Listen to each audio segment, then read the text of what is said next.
Good day, and welcome to quarter two fiscal year 2023 Limited.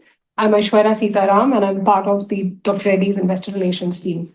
I'd like to indicate that all participants will be in the listen-only mode during the opening remarks, and there will be an opportunity for you to ask questions thereafter.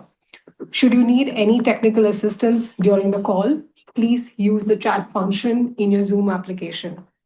Please note that the chat will not be monitored for any questions to the management. I now hand over the conference to Richa Periwal. Thank you. Thanks, Aishwarya. Good morning, good evening, and a warm welcome to all. We hope you had a joyful and safe Diwali celebration with your loved ones. Thank you for joining us for Dr. Reddy's Laboratories Q2 FY26 earnings conference call. We truly value your time and participation. Joining us today are members of the leadership team, Mr. Erez Israeli, CEO, Mr. MVN, our CFO, and the investor relations team. Earlier today, we released our quarterly financial results. These are now available on your website for your reference. We will begin today's session with MVN providing an overview of our financial performance for the quarter. Following that, Erez will share his insights on key business highlights and our strategic outlook. We will then open the floor for questions. Before we proceed, please note that this call is the proprietary material of Dr. Reddy's Laboratories and may not be rebroadcasted or quoted in any media or public forum without prior written consent from the company. This session is being recorded, and both the audio and the transcript will be made available on our website shortly. All commentary and analysis during this call are based on our IFRS consolidated financial statements. Please note that certain non-GAAP financial measures may also be discussed. Reconciliations to the corresponding GAAP measures are included in our press release. Finally, a reminder that the safe harbor provisions outlined in today's press release apply to all forward-looking statements made during this call. With that, let me now hand it over to MVN to present the financial highlights for the quarter. Over to you, MVN. Thank you, Richa and Aishwarya. Good evening and a warm welcome to all. Thank you for joining us on our Q2 FY26 earnings call. I'm delighted to take you through our financial performance for the quarter. We delivered a steady performance in Q2, achieving near double-digit growth despite lower lenalidomide sales. The acquired consumer healthcare business supported the top-line momentum. EBITDA margin stood at 26.7% for the quarter. All financial figures in this section are translated into US dollars using a convenience translation rate of 88.78 rupees, 78 paisa. The exchange rate prevailing as of September 30th, 2025. Consolidated revenue for the quarter stood at 8,805 crores, which is US dollar 992 million, a growth of 9.8% year-over-year and 3% on sequential basis. While US generics faced pressure from product-specific price erosion and lower lenalidomide sales, overall growth was supported by the integration of a consumer healthcare business and double-digit growth delivery across other markets, aided by favorable forex. Consolidated gross profit margin for the quarter was 54.7%, a decrease of 492 basis points year-over-year and 223 basis points sequentially. The decrease in margins during the quarter was due to lower lenalidomide sales and product-specific price erosion in the US generics, one-time inventory provisions from the discontinuation of the certain pipeline products due to technical challenges and lower operating leverage in PSA business. Gross margin was 59.1% for global generics and 18% for PSA. The SG&A spend for the quarter was rupees 2,644 crores, which is US dollars 298 million, an increase of 15% on year-over-year and 3% on sequential basis. The year-over-year increase was primarily driven by focused investments in the acquired NRT consumer healthcare business and in branded generics, which are key to driving sustainable growth. SG&A for the quarter includes a one-time provision of rupees 70 crores for a VAT liability in one of our subsidiaries and charges related to a discontinued pipeline product. SG&A spend accounted for 30% of revenues during the quarter and was higher by 132 basis points year-over-year and similar levels on a sequential basis. Excluding the one-offs related to VAT provision, SG&A spends as a percentage of revenues was at 29.2% in Q2 FY26. The R&D spend for the quarter was 620 crores, which is $70 million, a decline of 15% year-over-year and broadly flat sequentially. The decrease was due to reduced development spends on biosimilars during the quarter, as major investments for abatacept have already been completed. We continue to make focused R&D investments in complex generics, APIs, and biosimilar pipeline, while pursuing strategic collaborations to bring innovative assets that support sustainable long-term growth. The R&D spend was 7% of revenues for the quarter, lower by 203 basis points year-over-year and 26 basis points on a sequential basis. Other operating income for the quarter was rupees 267 crores, higher than rupees 98 crores in the corresponding quarter last year. This was mainly on account of product-related IP settlement income in the United States and one-time reversal of 88 crores in liabilities related to discontinuation of the pipeline product. EBITDA for the quarter, inclusive of other income, stood at rupees 2,351 crores, which is $265 million, an increase of 3% on year-over-year and a sequential basis. The EBITDA margin stood at 26.7%, lower by 174 basis points on year-over-year and flat sequentially. Adjusting for the one-time VAT provision mentioned earlier, the underlying EBITDA margin was at 27.5%. Impairment charge was 66 crores, including 54 crores for property, plant, and equipment at our Middleburg facility following the discontinuation of the pipeline product, conjugated estrogen. The remaining charge pertains to a product related to intangibles impacted by adverse market conditions. The net finance income for the quarter was lower at 77 crores as compared to 156 crores for the same quarter last year. The decline in net finance income reflects lower returns from financial investment following a deployment of cash reserves towards acquisition of consumer healthcare business and other intangible assets in line with our capital allocation strategy. As a result, profit before tax for the quarter stood at rupees 1835 crores, that is $207 million. PBT as a percentage revenues was at 20.8%. On an adjusted basis, excluding the one-time VAT provision, the PBT margin was at 21.6%. Effective tax rate for the quarter was at 22.2% compared to 30% in the corresponding period last year. The ETR for Q2 FY26 was lower primarily due to favorable jurisdictional mix for the quarter. The ETR in the corresponding period last year was higher due to reversal of previously recognized deferred tax asset related to land indexation following amendments introduced through the Finance Act 2024 to Income Tax Act 1961. Profit after tax attributable to the equity holders of the parent for the quarter stood at rupees 1437 crores, which is $162 million, a growth of 14% on year-over-year, flat on QOQ basis. This is at 16.3% of revenues. Diluted EPS for the quarter is rupees 17.25.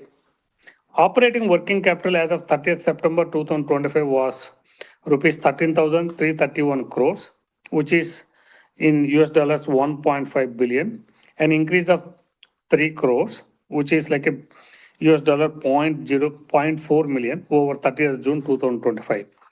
Capex cash outflow for the quarter stood at rupees 511 crores, which is $58 million. Free cash flows generated during the quarter was rupees 1,046 crores, which is $118 million. As of September 30th, we have a net cash surplus of rupees 2,751 crores, which is like a $310 million. Foreign currency cash flow hedges executed through derivative instruments during the period are as follows. US dollar 502 million hedged using combination of forward structured derivative contract scheduled to mature through December 2026. These contracts are hedged at the rate of 86.9 per US dollar. A ruble 4.28 billion hedged at fixed rate of 1.03 per Russian ruble with maturity falling within next 4 months. With this, I request Eres to take us through the. Thank you, MVN. Good day, everyone, and thank you for joining us today. We are pleased to report a consistent performance in Q2 FY26, marked by a double-digit growth and steady profitability. This performance was driven by contributions across all key markets except for the US generic business. During the quarter, we continued to make a meaningful progress across our strategic priorities, namely growing the base, scaling our presence in consumer healthcare, innovative therapies, and biosimilars. We advanced our key pipeline programs, including semaglutide and abatacept. In addition, we have been driving initiatives to enhance cost efficiencies across our operations while simultaneously pursuing business development activity to support sustainable growth in the coming quarters. Let me now walk you through some of the key highlights of the quarter. Revenue grew by 10% year-on-year, driven by broad-based growth across businesses, benefiting from acquired consumer healthcare and supported by a favorable forex. Growth was partially offset by low contribution from lenalidomide and some price erosion in the US in some select products. The EBITDA margin stood at 26.7%. The ROC for the quarter was around 22%. The cash flow from operation was utilized toward plant expansions and acquisition of strategic brands and securing rights for distribution in defined markets. We closed the quarter with net cash surplus of $310 million, reinforcing the strength of our balance sheet. We strengthened our innovation-led portfolio through strategic collaboration and launches. We entered the anti-vertigo segment with the acquisition of Stugeron and related brands across 18 markets in APAC and EMEA from Janssen Pharmaceuticals. In India, we strengthened our gastrointestinal portfolio with the launch of 2 novel drugs, tegoprazan under the brand name of Picab and linaclotide under the brand name of Colozo. In partnership with UnitAid, Clinton Health Access Initiative, and WITS RHI, we are working to make lenacapavir, a long-acting HIV prevention tool, accessible and affordable in low and middle income countries. We continue to make progress on our key pipeline product. The Subject Expert Committee, the SEC, under Central Drug Standard Control Organization, has recommended approval for semaglutide injection in India. We received a positive opinion from European Medicine Agency Committee for medicinal products for human use for the denosumab biosimilar candidate. The US FDA accepted our investigational new drugs IND application for Koya 302, a partnered novel drug for the treatment patient with ALS. We also made a steady progress on integrating the acquired nicotine replacement therapy business. We have successfully integrated 2/3 of the business by value, including Canada, Australia, and selected key Western European markets. The next phase will include Southern Europe, Israel, and Taiwan. On the regulatory front, several inspections were completed across our global facilities. In September 2025, the US FDA conducted a pre-approval inspection on our Batch-Poly Biologics facility and issued a Form 483s with 5 observation. The agency recently issued a complete response letter in reference to the ongoing resolution of observation pertaining to the biologic license application, the BLA, of our rituximab biosimilar candidate. We are working to address these observations. The US FDA conclude a GMP inspection at our Mirfield API facility in the UK, resulting in issuing a Form 883 containing 7 observations. Additionally, our API site, CTO5, in Mira Laguda, Telangana, as well as our Middleburg facility in New York, were classified as VAI following successful GMP inspection by the US FDA. The GMP and pre-approval inspection PI conducted by the US FDA in July 2025 at our formulation manufacturing facility, FTO 11, has been formally closed. We have received the EIR, Establishment Inspection Report, with the inspection outcome categorized as VAI. We continue to be recognized for industry-leading performance in sustainability. We retained our MSCI ESG rating for A for the second consecutive year. Our ESG risk rating from Morningstar Sustainalytics improved from 23.6 to 18.4, representing a lower ESG risk profile. Our waste management practices were recognized with the Diamond Standard for achieving 99.9% of waste diversion from landfills. Further, our formulation facilities at Srikakulam, FTO 11, became India's first pharmaceutical facility to receive a Leadership in Energy Environmental Design Platinum certification for existing buildings from US Green Building Council. Let me take you through the key business highlights for the quarter. Please note that all financial figures mentioned are reported in the respective local currencies. Our North America generic business generated revenues of $373 million for the quarter, a decline of 16% year-on-year and 7% sequentially. The performance was impacted by price erosion in selected key products, primarily lenalidomide. During the quarter, we launched 7 new products and expect launch momentum to continue in the second half of the fiscal. Our European business reported revenue of 135 million euros for the quarter, growth of 150% on a year-to-year basis and 3% on quarter-on-quarter. The year-on-year performance was primarily driven by contribution from the acquired nicotine replacement therapy portfolio and new product launches, which offset the pricing pressure. Excluding the NRT, the growth was 6% year-on-year and quarter-on-quarter. During the quarter, we launched 8 new generic products across European markets, further strengthening our portfolio. Our emerging market business delivered revenue of 1,655 crores rupees in Q2, reflecting a growth of 14% year-on-year and 18% sequentially.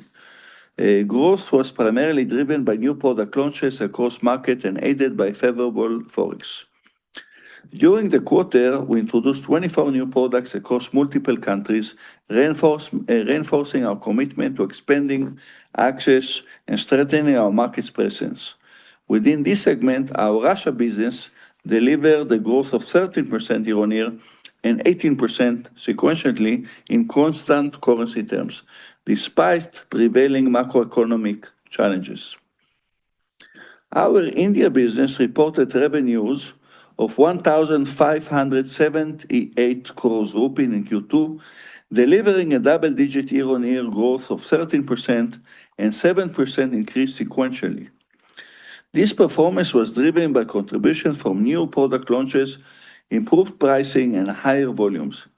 According to IQVIA, we have moved up one place to the ninth position in India pharmaceutical market for the month of September and continue to outpace market growth, with moving annual total MAT growth of 9.4% compared to IPM 7.8 growth. During the quarter, we launched 11 new brands in addition to the acquired Stugeron portfolio, further strengthening our domestic franchise. Our PSAI business reported revenue of 108 million in Q2 FY26, registering growth of 8% year-over-year and 13% sequentially. During the quarter, we filed 37 drug master filed globally. We have further sharpened our R&D focus on programs that offer clear differentiation and strong commercial potential in alignment with our strategic priorities. We have rationalized few pipeline products that face extended regulatory uncertainty, limited market opportunity, or increasing competitive intensity. Our focus is anchored around complex generic, GLP-1 molecules, and biosimilar. In addition, we are actively pursuing strategic collaboration and partnership to enhance our innovation ecosystem, accelerate development timelines, and expand our capabilities in emerging therapeutic areas. During the quarter, we completed 43 global generic filings. For the quarters ahead, we are focused on robust execution to deliver on our strategic priority, meaning grow our base business, focus on our key pipeline assets like semaglutide and abatacept, improving operational efficiency and productivity across the value chain, and we continue to actively explore partnership and value-accretive acquisitions that support our strategic vision and innovation momentum while enhancing our capabilities. These efforts are aimed to driving sustainable growth and delivering long-term value for our stakeholders. And with that, I will welcome your thoughts and questions as we move into the QA session. Thank you very much, Erez. We will now begin the question and answer session. To join the question queue, please use the raise hand option available on the bar at the bottom of your Zoom application. If you wish to exit the question queue, you may click on the lower hand option. Participants are requested to not ask more than 2 questions at a time and to rejoin the queue in case of any incremental queries. I would like to reiterate that the chat will not be monitored for any questions to the management. However, in case of any technical concerns, please do feel free to use the chat option to reach out to us. The first question is from the line of Neha Manpuria from Bank of America. Neha, please go ahead.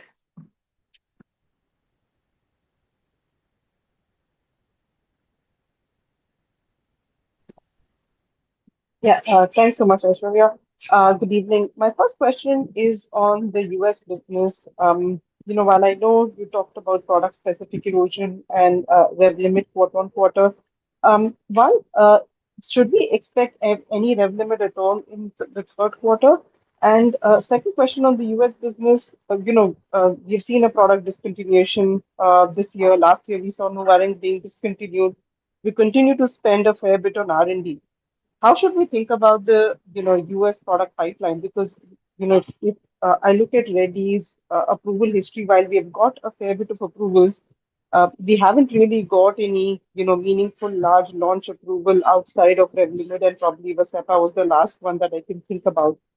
So I just wanted your thoughts on how we should look at some of these more meaningful launches coming through. Now that conjugated estrogen has been discontinued, how do you think about the US growth? So just, Neha, I think there was something with the voice. Just the beginning of your question, I got the rest of it. Just the beginning of your question, I could not hear it. Sorry about it. Yeah, no problem. I was asking that, is it fair to assume that there would be no rev limit in the third quarter, or would we still see some bits of rev limit as a part of the settlement in the third quarter? So we should assume that we will have, but less than what was in this quarter. Likely that it's either going to be the last quarter or maybe some tail that will go into Q4. But by and large, Q3 will still have Revlimid in it. On the R&D question, first, I agree with you. There were certain products that we tried for a while to get an approval, and as we did not get, we kind of pulled the trigger on them. We kind of gave ourselves a certain timelines that if we don't, we just move on. As we speak, the main products in the United States as related to R&D will be the biosimilars. I think the main products in terms of significant growth in the United States will be abatacept. On the small molecules, we do have meaningful products that are coming, primarily peptide, long-acting peptide. Some of them we missed the first to file, but they are still meaningful. The overall pipeline is about 100 products as we speak, give or take in the pipeline. And out of that, about, I would say around 20 that will be considered what you call the complex generics. But as we discussed many times in the past, it's hard to predict on these products. So your observation is correct. What we absolutely did is that we relook in our portfolio, and we are focusing on products that we believe that we have a good chance to be first to market as time will come. Understood, Erez. Erez, if I were to just extend this question then to, let's say, a SEMA filing or a abatacept filing, what gives you confidence on getting approvals on those filings? Even in case of a abatacept, now that Bachapally, we have got a CRL on rituximab. I'm just wondering if, I know there's always risk to approval, but how should we think about management's confidence on getting approval for, SEMA in Canada or, next year as we think about a abatacept?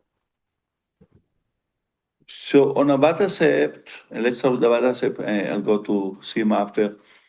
On abatacept, we are supposed to submit the BLA, and I'm very confident about it, in the end of December of this year, calendar year, end of December 2025, which is exactly the date that we aim to.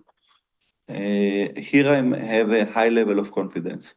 It's also important to us because it will open the door for us to launch also the sub-Q, which is the more important SKU, at the beginning of 2028, subject to settlement, of course, of the IP. The confidence comes that we are not going only with Bachapally, but we increase the chance because we will have also for the United States a CMO that will make it, the product. I'm less concerned about the European approval because Bachapally was already approved by European, but not yet by the US FDA. And also, in the case of the US, we don't yet know what will happen with the tariff on biologics. While we feel now more comfortable giving all the press that likely there will be no tariff. We need to see when the guidelines will come. But as a biologic, we don't know, and we feel the need to have a backup also there. So we will, if we'll not be able to launch from Bachapally, we'll be able to launch from the United States, and this will enable us also a potential challenge if will happen on tariff. On the SEMA, we are expecting the feedback from Health Canada in the next few weeks. It can be any day, but it can be within the next few weeks, and we'll know if we get a deficiency or not. I'm certain that we will launch all the 12 million pens that I discussed with you last time. Obviously, if it will not be in Canada, it will be in other places. So the launch is going to happen. The question, of course, if we'll get a CRL or we'll get something in Canada, obviously the pricing may be different. But I'm confident that we will sell the product. The question is which market they will come. Can I guarantee that we'll not get the CRL? No, I cannot. I wish. Fair enough. Yeah, Fair enough. Yeah, that's thanks so much. yeah. Thank you, Neha. The next question is from the line of Damayanti Kirai from HSBC. Hi. Damayanti, please go ahead. Yeah, hi. I hope I'm audible. Yes, Yes. absolutely. Okay. Thank you for the opportunity. My first question is again on semaglutide. So, Eresh, can you remind us the legal status which was underway in India, litigation with Novo on semaglutide? Sure, we are challenging the patents in India, and it's in the currently in the High Court in Delhi.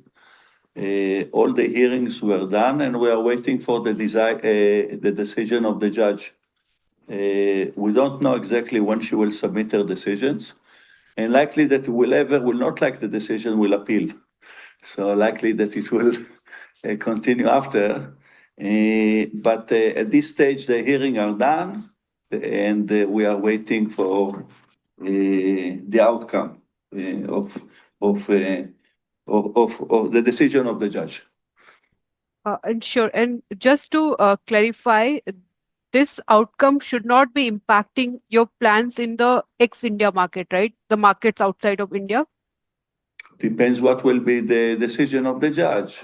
What we are seeking, we believe that the patent is invalid, and in any case, as we speak today, by the decision that was done in May, we can produce and export, not to do it in India, but the court in the decision back in May on the allowed us to continue to make the product and to export it. In terms of in the current state, we can launch in India only at patent expiration, which is right now dated to March 26. Okay, that's clear. My second question is going back to abatacept. So just clarifying earlier discussions. So did you mention you have a CMO in place to manufacture that product in case Bachupali takes some time to get the clearance from the FDA? Or what is the arrangement? Like what kind of risk mitigation strategies are in place? Sure, correct. So we will have, I did mention that, we will have a CMO in the United States to produce abatacept, in addition to our capacity that is built in Bachupally, India. And it's mitigating three risks.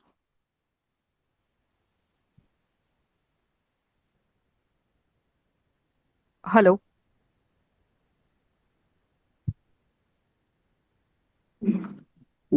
Yeah. Can you hear me now? Yes, I can hear you now. Okay, I'm saying it's addressing three risks.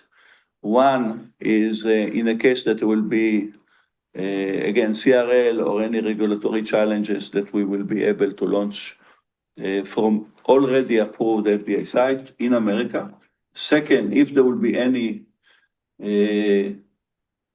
tariff or any other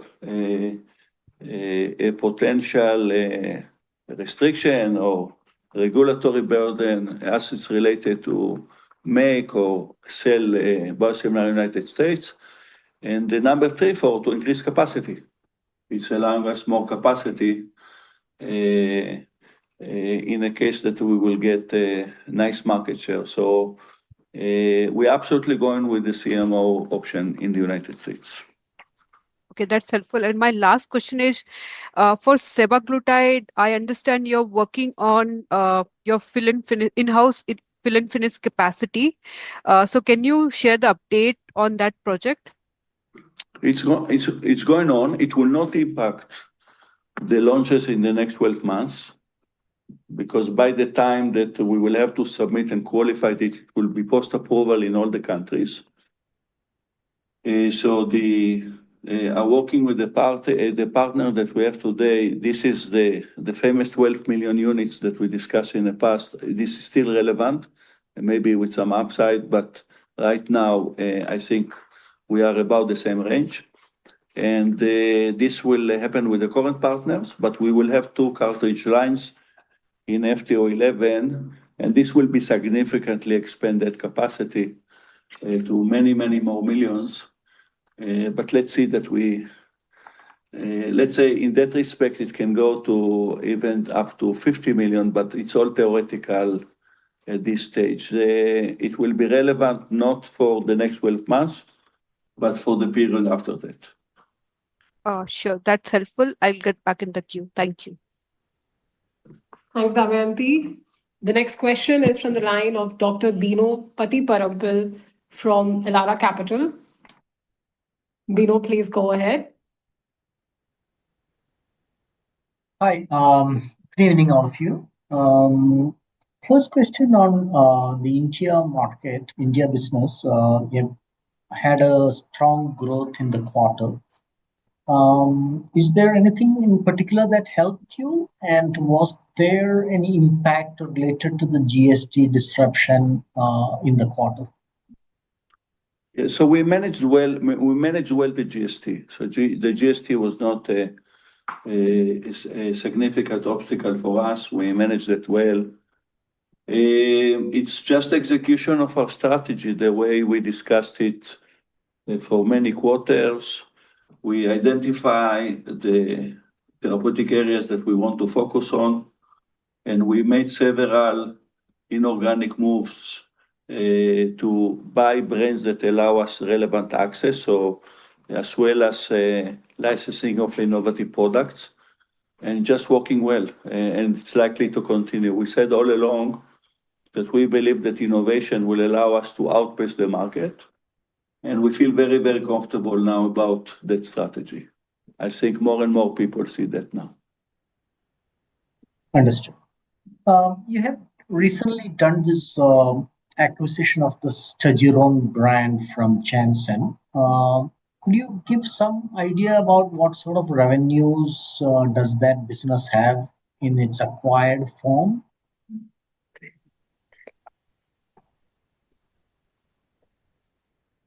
So it's a 100 plus in terms of size, something like that.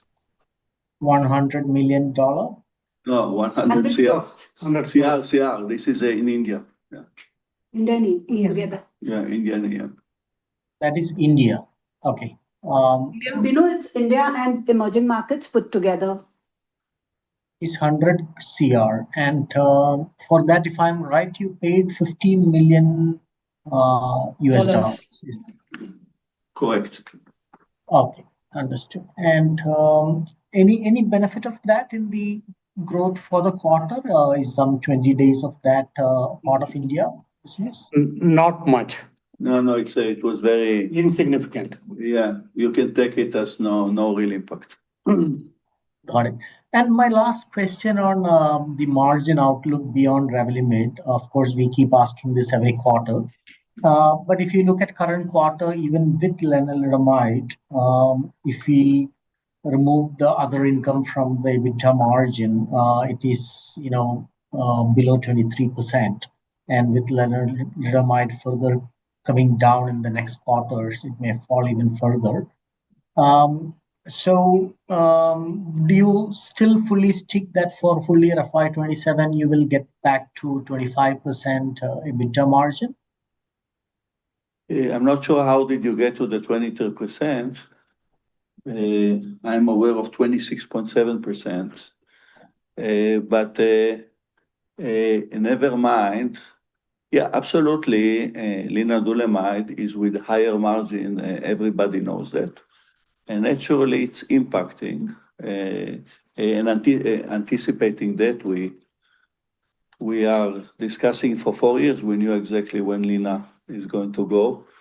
And it's happening exactly as we discussed. We are addressing it with the lever that I mentioned, growing the base, contain the cost, BD, and focus on these key products.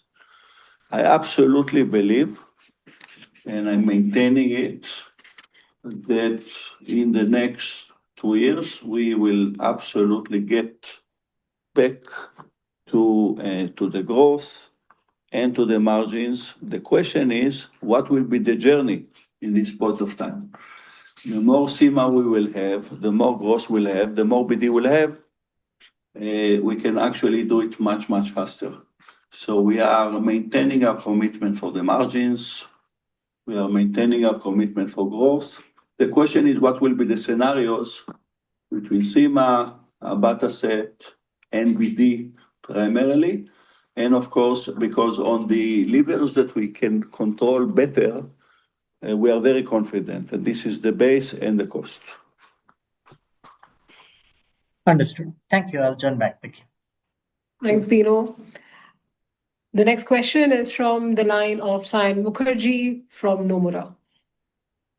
Sayan, please go ahead. Hi. Thanks for taking my question. So my first question is on the US-based business. There has been a lot of price erosion over the last 3-4 years since you have launched Revlimid.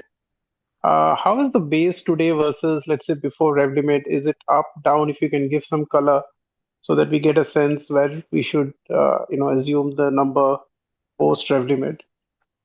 Sure. So it went down. It went down primarily not so much on volume. There were some products, about I think 5, that faced competition and price erosion, and that's what took it down. It's not significantly down. Most of the decline that you see is lenalidomide, but if you want to compare, it is down. And do you see it sort of stabilizing now from the current level, or you think there is scope for further price erosion? And if you can just give some color on the pricing dynamics in the US at this point, anything has changed? No change. I think it stabilized, and I believe that it stabilized also for a while beside the products here and there. But I don't foresee additional trends like that in the coming quarters. On the base products, the erosion that will be on some of the launch products. The products that we launch, those can still face erosion because not all of them, what you call, exhausted their potential erosion, but it's insignificant as we speak. Okay. My second question is on SEMA, this 12 million that you mentioned, you feel confident about selling. So if not in Canada, where will this volume be absorbed in your view? Which markets? Sure. So we are going to either directly or through partners going to obtain approval in the next, let's say, 12 to 15 months in 87 countries. Most of them are very small. The notable countries besides Canada will be India, Brazil, Turkey. And then we have partners that are selling in several countries of Latin America, so I cannot highlight a particular market, and also in Asia.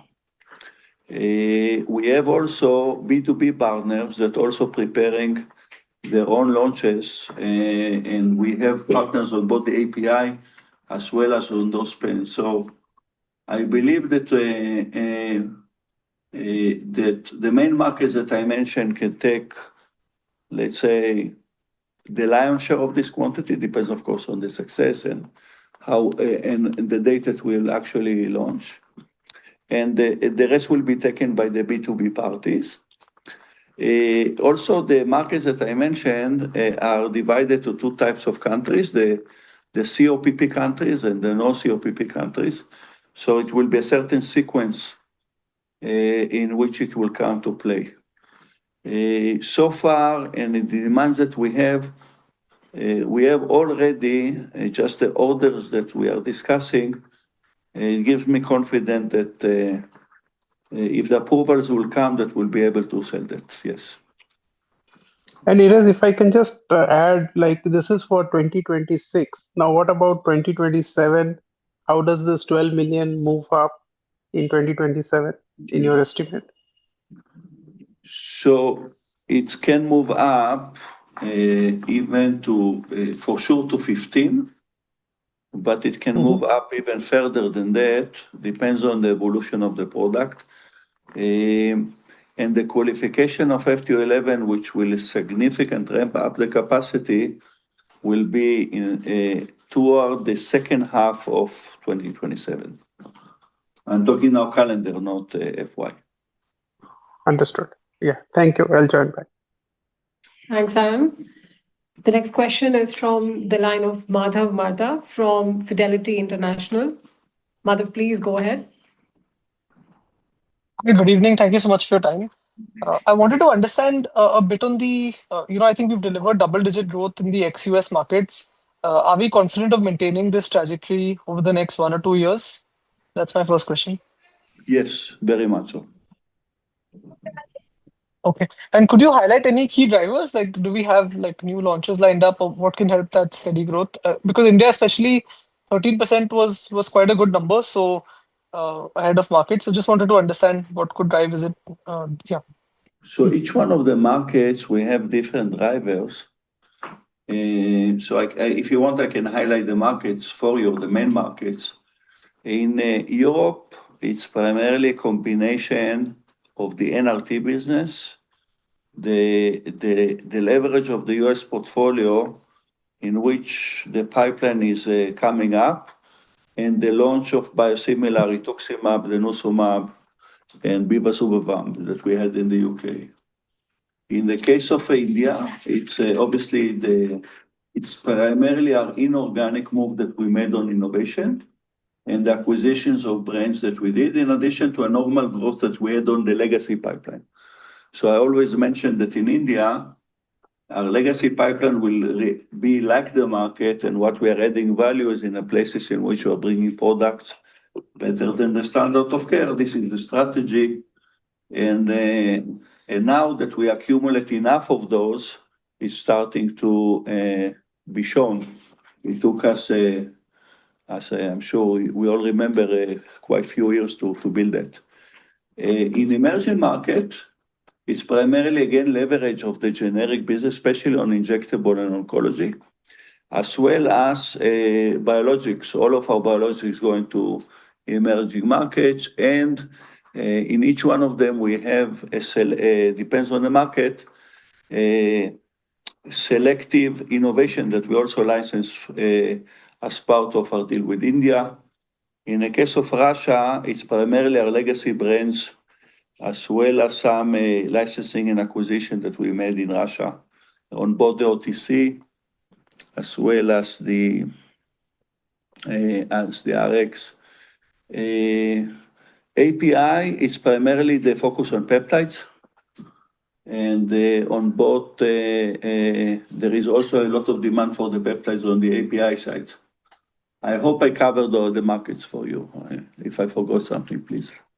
Makes sense. And my second question is just on abatacept. You said we can submit the BLA by end of calendar year 25. So the phase 3 trial, I'm assuming, is complete now, and we're expecting sort of an update on that in terms of whether that's completed successfully, or how should we think about the progress on the trial itself? It should be completed very, very soon, and so far, so good. Okay, understood. Got it. And if we file on time, and so basically the approval will be in line with the expiry in early calendar year 27. That's how we should think about it. That's the idea, yeah. Thank you. Thanks, Madhav. The next question is from the line of Dr. Kunal Dhamesha from Macquarie Capital. Just a moment, sorry. Yeah.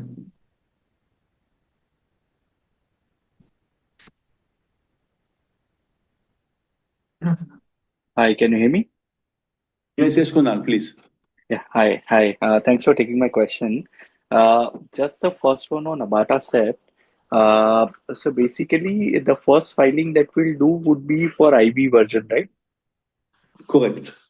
And what kind of the further development the subcutaneous version would require? Can you repeat, sorry? Yes, see. For the subcutaneous version, what further development? There is another set of tests that allow us to submit the sub-Q, but it doesn't require additional study. Okay, so no phase 3, but some form of characterization, etc. Correct. And the first filing that we'll do by December 2025, would that include Bachupalli as a manufacturing source or the CMO as a manufacturing source? Bachupalli. Bachupalli will be start, and the CMO will be a tech transfer from Bachupalli. Okay, tech transfer from so then it might, so Bachupalli would be still the keystone for us in a way. Yeah, but in the United States, I'm absolutely building that we will be able to be, especially for the sub-Q, Mhm. that the CMO will be enable us day one launch. Sure. And For the mitigation that we discussed before, yeah. Sure. And the second one on semaglutide Canada. So basically, let's say over the last since we talked in the earlier Q1 earnings call, your expectation about the market formation, has that changed now on the day of patent expiry, or how should we think about it, given that there are more filers whose filings have been accepted by the regulatory authority in Canada? No, so nothing changed, at least in my perspective, just to make sure that we are expecting the market to be competitive. There will be multiple players. The question is just the day they will get approval. So it's all about that. That did not change. I believe that the market formation will be as expected.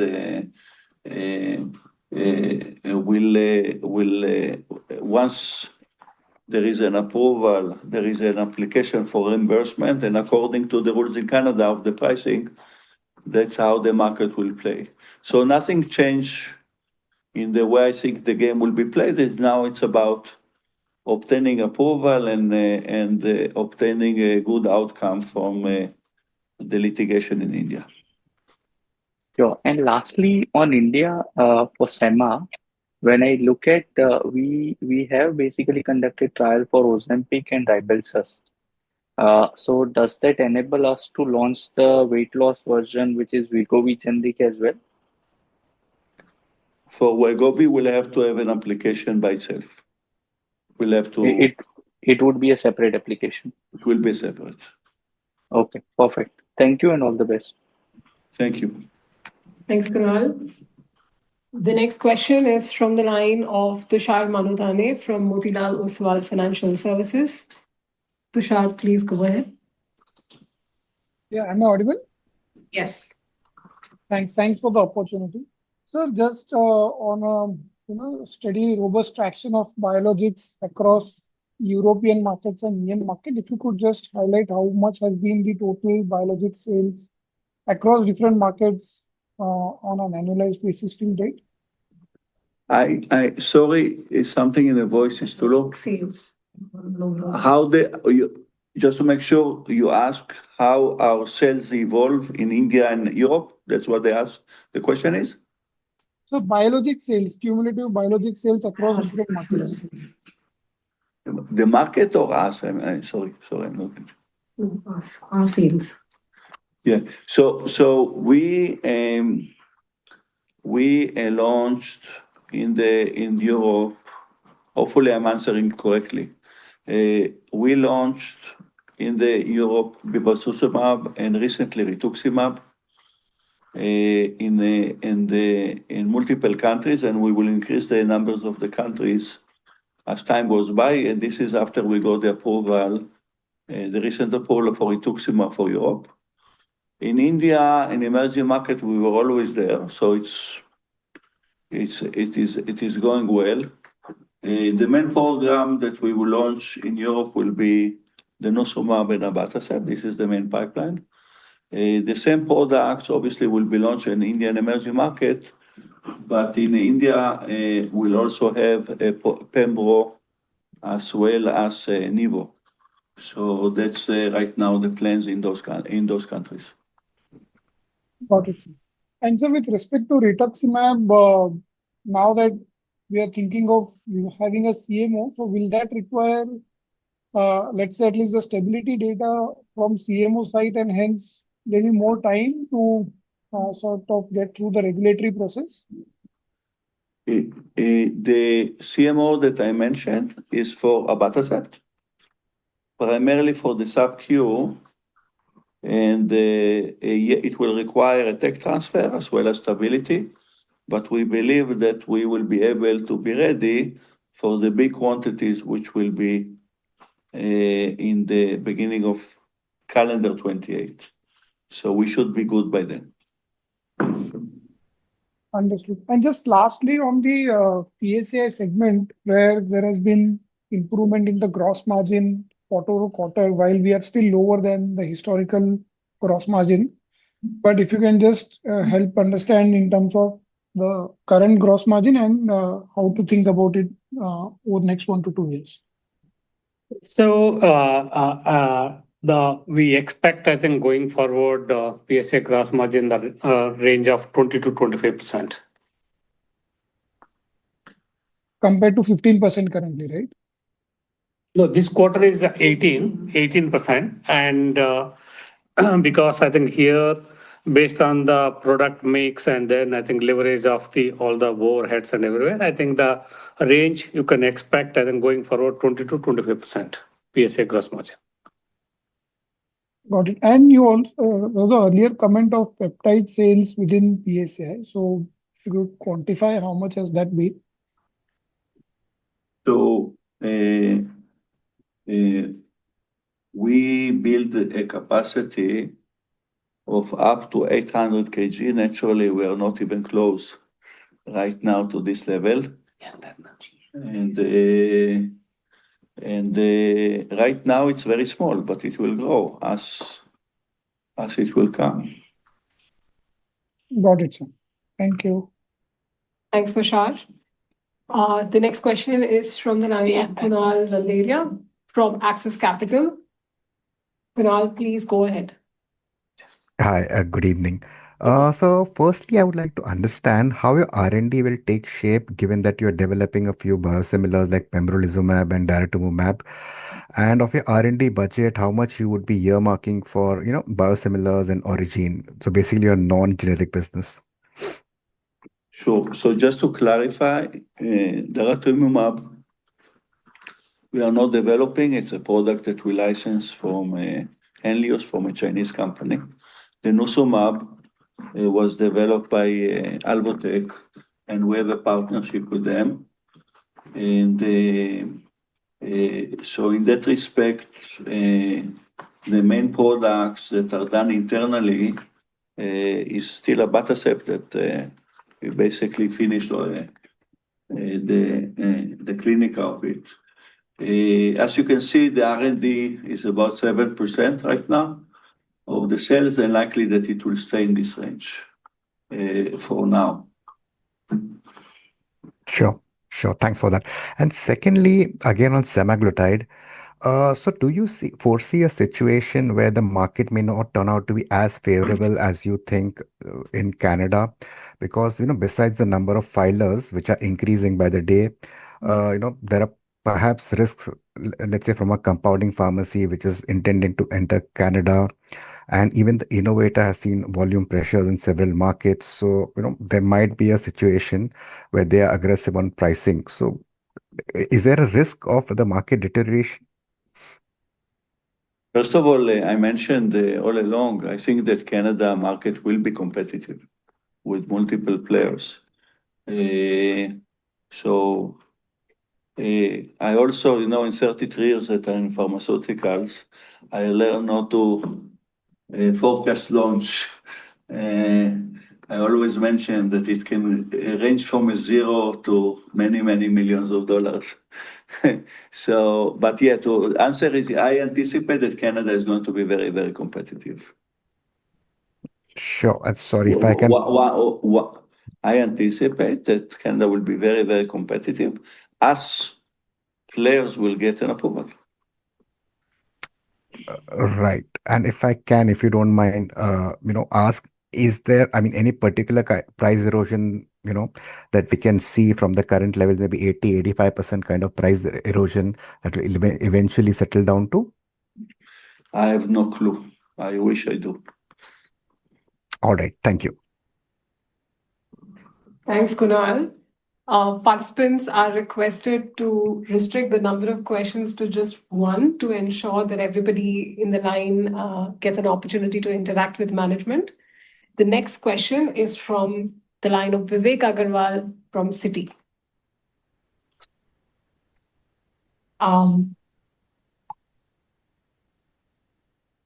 Vivek, please go ahead. Hello, am I audible? Yes, loud and clear. Yeah, thanks. Thanks for the opportunity. My question is related to NRT and branded markets like India, EM. So the growth was quite decent across the board, and it's a really commendable job. So just want to understand how to look at the investment that you are making behind these markets. So are these sustainable investments, or let's say it can be cut down in future? Thank you. First of all, I don't think you see the investment in emerging market. As we speak, we got the market in certain waves. And the markets that we did not get, we are still managed by Helion, and we are paying them a fee for doing that for us. So naturally, as market is coming to us, the fee for Helion is going. And therefore, the margins are going up because we don't need to pay them. And we are starting to invest. The market that we invest are only the markets that we got at the beginning, meaning UK and Scandinavia. So right now, my advice is not yet. It's absolutely not a steady state. We have 2 more waves to go. And before we go, what I can tell that so far, it's exceeding our expectation, both on the pace of growth as well as on the margin. In both cases, it's much better than what we presented internally when we approved the project. So it's a kind of a good start, I would call it. I understand, Erich. And just a related question here. It's on OPEX basically. So on absolute basis, how we should look at the OPEX in FY27? So can it continue to increase, let's say from 26 level, maybe relatively at a lower pace, or is there any possibility of absolute decline in OPEX, let's say in 27 compared to FY26? Thank you. So, Vivek, if you look, this quarter we have a 30%, and then if you adjust the one-off, I think we are close to 29.1% or somewhere. And then for any of modeling, I think we'll be in the zone of like a 28 to 30%. Thanks, Amir. That's from my side. Yeah. Thanks, Vivek. The next question is from the line of Dr. Harith Ahmed from Avendus Spark. Harith, please go ahead. Hi, thanks for the opportunity. Just on rituximab again. So given this is the second unsuccessful PAI and CRL that we've had, are there any specific challenges related to this facility? I'm asking also because this is a biologics facility and our track record otherwise on compliance has been quite excellent in recent years. So there is nothing specific per se.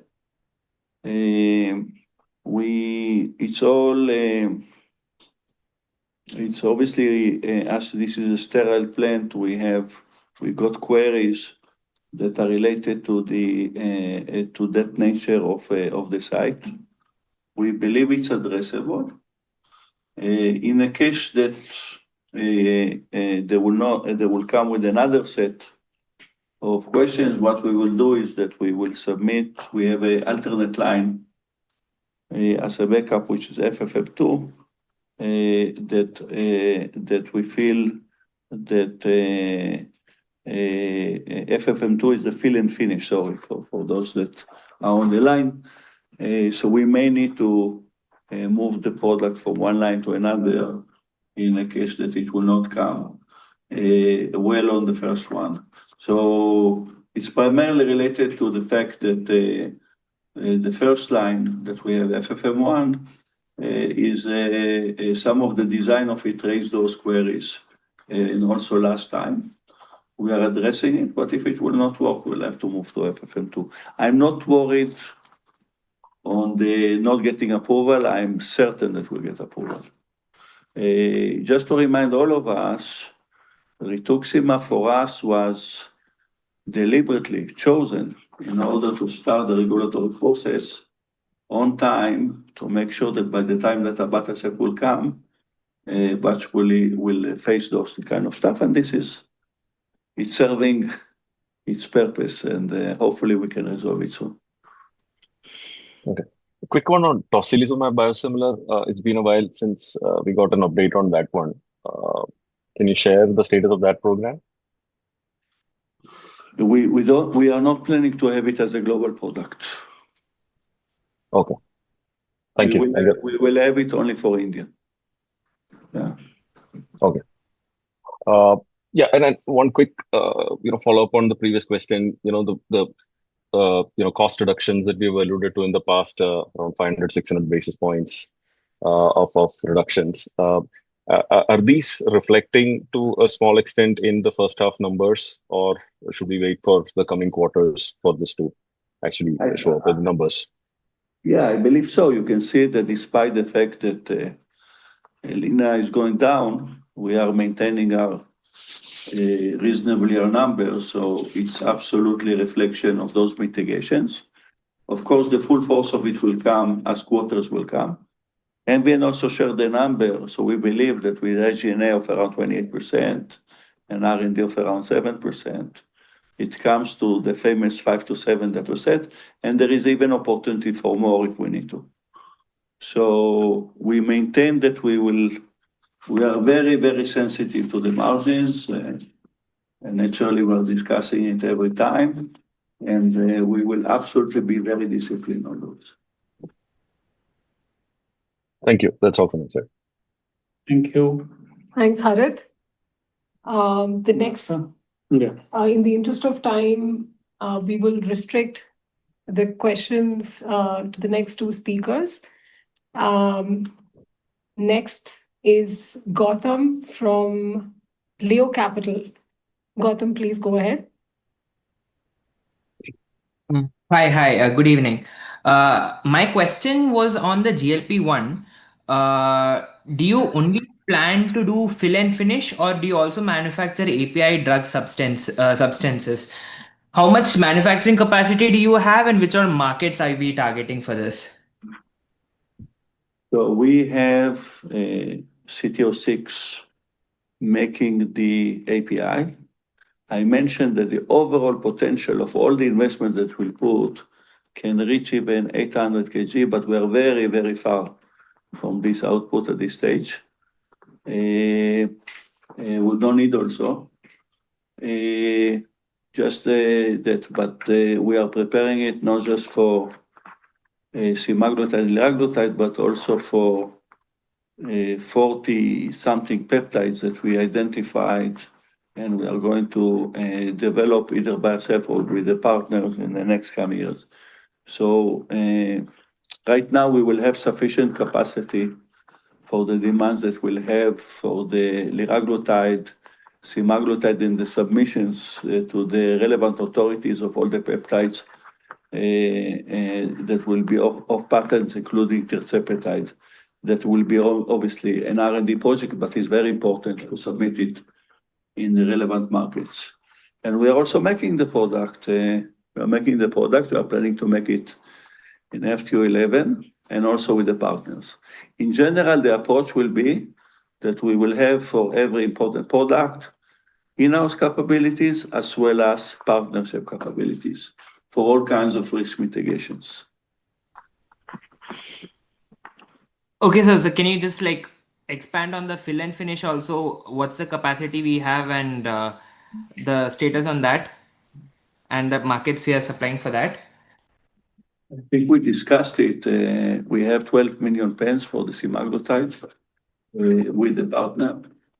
And we can, and we have 2 lines of cartridge that will be enough to 11. They can reach even 50 million, but right now it's all theoretical. The cartridge lines are on the way and they will be assembled and will be ready, not for this 12 months, but after. Understood. Thank you. Thank you, Gautam. Last. The last question for today comes from Sumit Gupta from Centrum Capital. Sumit, please go ahead. Yeah, hi. Thank you. Good evening. Yeah, so just one question on the Indian business. So, sir, can you segregate the volume and price growth? The volume and the price. So is Sumit, the price is like in the range of normal 5%, and then the balance growth is like mainly from the new products and volumes. Okay, so going forward, like, should we expect this to continue, or can we expect any significant growth in volumes also? You should expect to continue. We will have new products, volume, and the price will be in that range that MBN shared with you. Understood. Thank you. Thank you. We reached the end of the call. I now hand the call over to Richa for the closing comments. Thank you all for joining us today. We truly appreciate your continued interest in Dr. Reddy's Laboratories and the time you've taken to engage with our Q2 FY26 results. If you have any further questions or need any additional information, please do not hesitate to contact the investor relations team. Have a great day, stay safe, and take care. Thank you.